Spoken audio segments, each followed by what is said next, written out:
Coast of days, coast of smiles, coast of waves, and a coast of wild, coast of love, coast of style, on a coast of cloud, so coast of high, coast of friends, Coast of Stories with the Costa Man.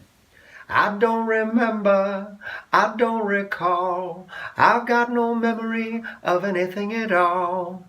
Oh, what's going on? Welcome to Pura Vidaville, Costa Rica. My name is Darin Talbot, and I am the Costa Man. And that is right there, the happiest country on earth, Costa Rica. This is where we tell you all the great stories, all the legends, all the history, all the stuff nobody's ever going to tell you. Certainly not this interesting anyway. That's for darn sure.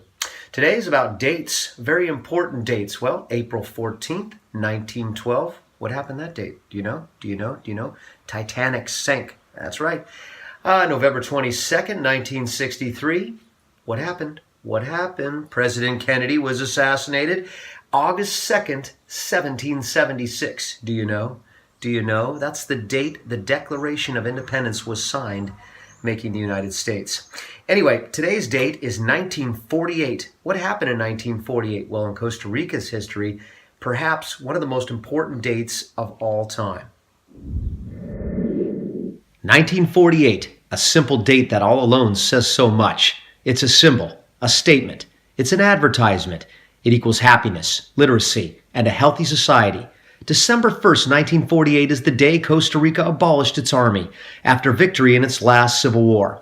President Jose Figueres Ferrer made it official in a ceremony called Cuartel Bellavista. Figueres broke a wall with a mallet symbolizing the end of the armed forces in the small country. But why was it abolished? Let's take a step back first. Costa Rica was named the Rich Coast, but in reality the country was very poor and limited on funds. In 1948, the incumbent party to the government tried to rig the election. It didn't matter. The winner was the opposition candidate, but the government ignored the results, which led to an armed revolt that would last 44 days. In the end, the opposition party was the victor, and they decided to form a group to write the new Constitution of 1949, which dissolved the armed forces to avoid a military coup from those loyal to the previous president who lived in exile in Mexico at the time. The decision sparked by desperation would lead Costa Rica to a much brighter future. The monies used to finance the military were now diverted to education and healthcare. Who would know that by abolishing the military, Costa Rica would actually become much safer?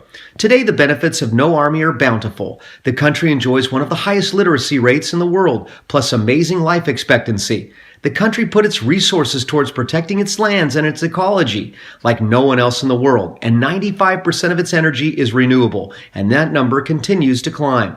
Ticos will afford to go to college and have Social Security too, but perhaps the best attribute of no army is increased laughter, smiles, and more connected families, equaling true happiness. December 1st, 1948, the date that changed the country.